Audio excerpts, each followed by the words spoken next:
पंडरीनाथ भगवान आपके मध्य प्रदेश से महाराष्ट्र ज्यादा दूर नहीं है, आप लोग भी जाना एक बार। अद्भुत ठाकुर जी हैं पंढरपुर में, ऐसे खड़े हैं कमर पर हाथ रख के, श्री विठल भगवान। तो नामदेव जी रोज अपनी मां के साथ जाते थे दर्शन करने। बहुत ध्यान से सुनना।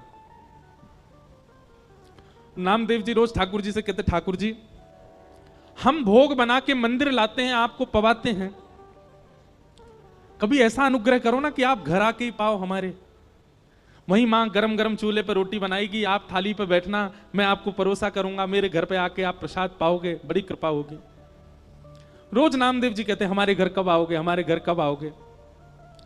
एक दिन ठाकुर जी सामने खड़े खड़े नामदेव जी से बोले, नामदेव तू भी ऐसी बात करता है, मैं तेरे घर आ जाऊंगा। 24 घंटा विठल भगवान 2-3 घंटे से ज्यादा रात्रि में बंद नहीं होता मंदिर। 10-11 बजे शयन होते हैं ठाकुर जी के, 3 बजे फिर खुल जाते हैं मंदिर। बोले पूरे दिन में खड़ा रहता हूं भक्तों को दर्शन देने के लिए, और एकमात्र ऐसा मंदिर है भारत का जहां पर हर व्यक्ति भीतर जाए और जाके ठाकुर जी को ऐसे गले से लगा सकता है।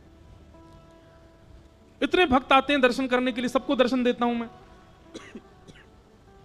तेरे घर कैसे आऊं भोजन करने, बता। रात में 2-3 घंटे बचते हैं, उसमें मैं शयन नहीं करूं मैं? और मैं तेरे घर आऊंगा दर्शन प्रसाद पाने, यहां मंदिर में कौन रहेगा? नामदेव जी बोले, बस इच्छा थी कि आप कभी हमारे घर आओ दर्शन देने, प्रसाद पाने। तो नामदेव जी से भगवान बोले, अच्छा नामा सुन, एक काम कर। बोले क्या? एक दिन तू मेरी जगह खड़ा हो जा विठल बन के, मैं तेरे घर प्रसाद पाऊंगा।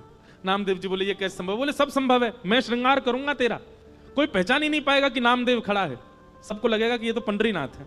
बस 2-3 बातों का ध्यान रखियो। नामदेव जी बोले क्या? बोले पहले मेरी जगह आ। रात्रि में शयन जैसे ठाकुर जी का हुआ, नामदेव जी को ठाकुर जी ने छुपा लिया गर्भगृह में, सब चले गए। ठाकुर जी अपने स्थान से उतर गए, नामदेव जी को खड़ा किया, बोले खड़े हो जाओ, कमर पर हाथ रख लो। ठीक है। बोले अब ध्यान रखना, पहली बात तो आंख बंद रखना, खोलना नहीं, मैं ऐसे ही खड़ा रहता हूं। ठीक है। दूसरी बात, सुबह 3 बजे पुजारी जी आएंगे और तुमको नींद आ रही होगी बहुत जोर से, वो घंटे घड़ियाल बजाएंगे जोर जोर से, तो घंटे घड़ियाल सुनकर के तुम्हारी नींद खुलेगी, आंख मत खोल लेना, बंदी रखना। और फिर उसके बाद वहां मंगला आरती को वहां बोलते हैं काकड़ा आरती। कौन सी आरती? मंगला आरती को बोलते हैं काकड़ा आरती। तो मंगला आरती जब होगी, आरती के बाद तुम्हारे ऊपर ठंडा ठंडा दूध डाला जाएगा, तुम्हारे ऊपर दही डाली जाएगी, शहद डाला जाएगा, जल डाला जाएगा, उससे ठिठर मत जाना, खड़े रहना स्थिर होके। नामदेव जी बोले अच्छा। फिर बोले काकड़ा आरती के बाद माखन मिश्री मिश्रित करके तुम्हारे मुख से लगाई जाएगी, उसको खा मत जाना, भूख तो बहुत लगेगी तुमको, मुंह में पानी भी आएगा, उसको लगे रहने देना, चाट मत लेना उसको। कहीं तुमने चाट लिया तो सब समझ जाएंगे नामदेव, खूब पिटाई होगी तुम्हारी। जी भगवान। इतने भक्त आएंगे दर्शन करने के लिए, और सब आकर के तुम्हारे पैरों को ऐसे पकड़ करके अपना सिर रखा करेंगे। कोई रोएगा, कोई चिल्लाएगा, कोई अपना दुख बताएगा, कोई अपना दर्द बताएगा। सबकी बातें सुन लेना, पूरी मत करना, क्योंकि एक की पूरी करी तो सबकी करनी पड़ जाएंगी।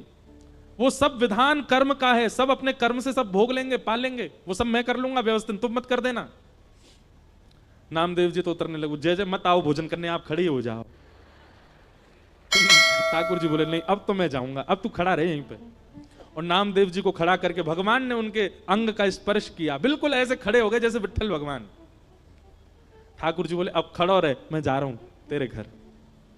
और श्री पंडरीनाथ भगवान पीतांबरी पहने, कस्तूरी की अद्भुत सुगंधी आ रही है, कटाक्ष नेत्र मकराकृत कुंडल पहने हैं, और छम छम चलते हुए नामदेव के घर पहुंच गए। नामदेव की मैया से बोले मैया भोजन पवाओ। पहले तो बहुत रोई, स्वागत किया, लिपट गई ठाकुर जी से।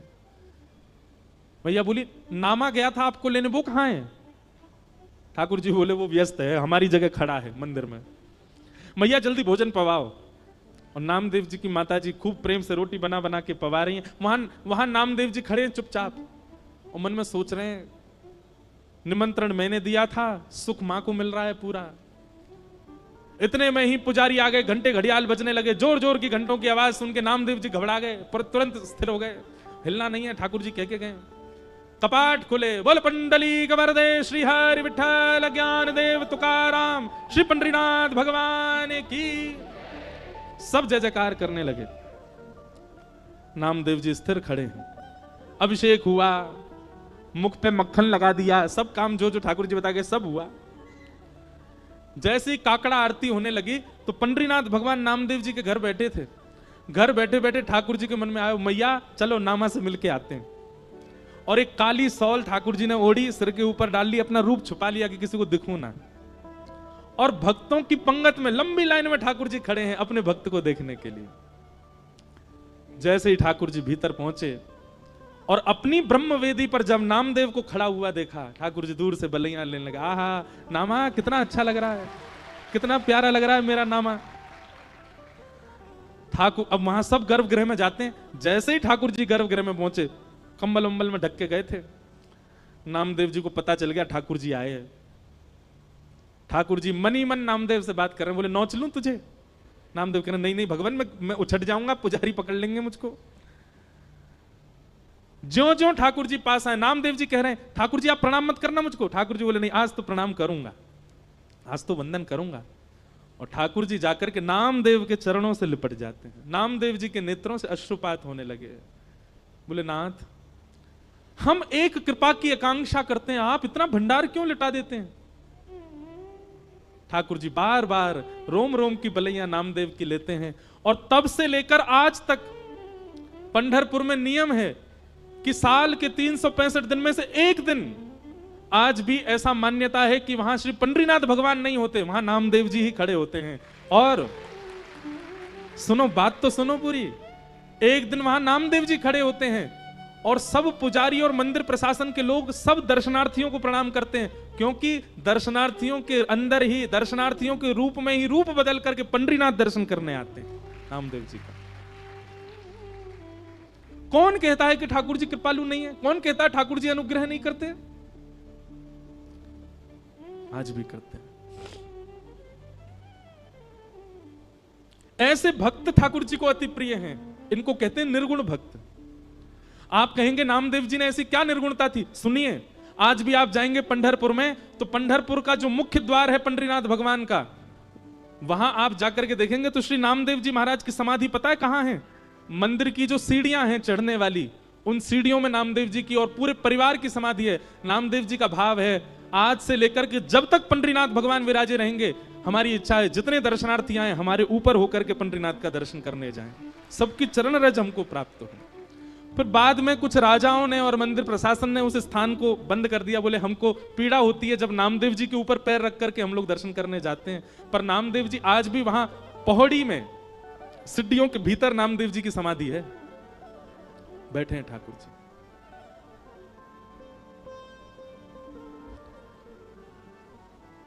नामदेव जी कीर्तन कर रहे थे और उनके कीर्तन में हजारों वैष्णव नृत्य कर रहे थे। उस कीर्तन की ध्वनि जब पंढरपुर में पंडरीनाथ भगवान को सुनाई दी तो अपनी ब्रह्मवेदी पर खड़े हुए भगवान रुक्मणी जी से कहने लगे, रुक्मणी मैं जाऊं कीर्तन में, मेरा मन नहीं लग रहा, मुझे बहुत अच्छा नामदेव की बहुत याद आ रही है। रुक्मणी जी बोली, आप चले गए तो पूरे पूरे कीर्तन को भंग कर दोगे। भगवान बोले क्यों? बोले आपको देख करके सब कीर्तन में मदमस्त हैं, सब छोड़ देंगे, आपको देखने लग जाएंगे।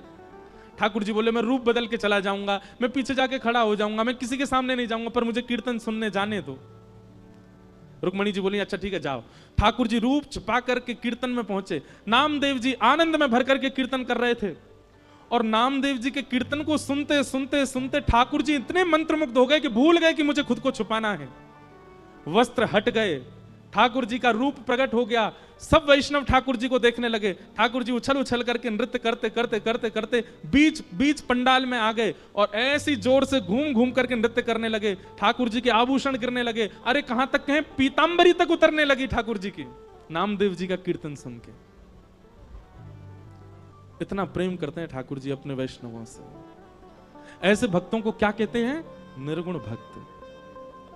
तो मैं निवेदन कर रहा था, निर्गुण भक्त ठाकुर जी को प्रिय क्यों हैं? सालोक्य, साष्टी, सामिप्य और चौथी भक्ति का नाम क्या बताया था? सारूप्य, अपना रूप प्रदान कर देते हैं ठाकुर जी। और पांचवी मुक्ति का नाम है एकत्वम।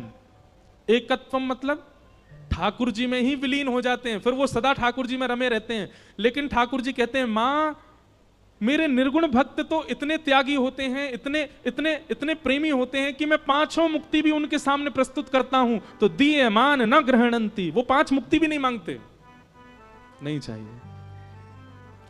तो क्या चाहिए उनको?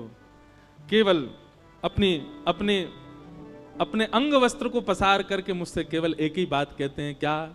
बोले नाथ, जन्म जन्म दीजो याहि ब्रज बसे वो, जन्म जन्म दीजो याहि ब्रज।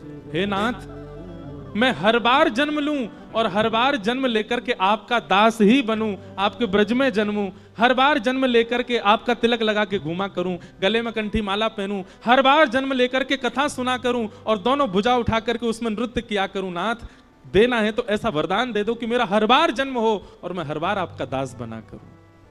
मां, वेद शास्त्र उपनिषद पुराण सब कहते हैं कि पुनर्जन्म ना लेना पड़े ऐसे कर्म करो, पर मेरे निर्गुण भक्त कहते हैं कि नाथ, कृपा करके हमको पुनर्जन्म दे दो और फिर से आपके दास बन जाए, ऐसी कृपा कर दो। आपको भजना हमारी संपत्ति है, आपको याद करना हमारी संपत्ति है, आपकी याद में रोना बिलखना, आपकी कथा सुनना, इसमें हमको बहुत सुख मिलता है नाथ। अरे और किसी की क्या बात, पंचमुखी श्री हनुमान जी महाराज, यह भी निर्गुण भक्त हैं। जब प्रभु श्री राम अपनी लीला पूरी करके जाने लगे, हनुमान जी नहीं गए साकेत। राम जी से बोले, नाथ, आपके साकेत में कथा होती है? राम जी बोले, जहां मैं प्रत्यक्ष बैठा हूं वहां मेरी कथा सुनने की क्या आवश्यकता है?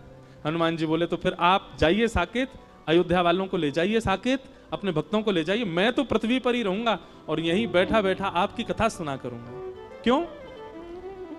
हनुमान जी कहते हैं, संयोग में प्रेमी केवल नेत्रों को दिखाई देता है, लेकिन जब प्रेमी का वियोग होता है और प्रेमी की चर्चा सुनने जब हम कथा में जाते हैं तो नाथ, रोम रोम को प्रेमी दिखाई देता है। हम तो रोम रोम से आपके होना चाहते हैं, केवल नेत्रों से नहीं।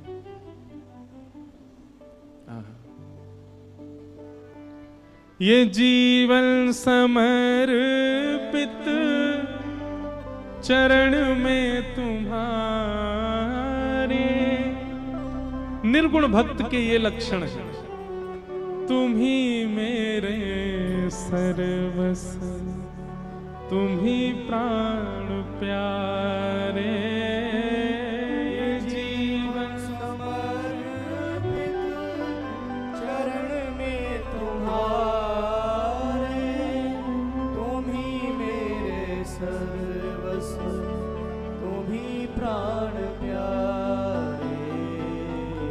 जहां ले चलोगे वहीं मैं चलूंगा, जहां ले चलोगे वहीं मैं चलूंगा, तो जहां ले चलोगे वहीं मैं चलूंगा,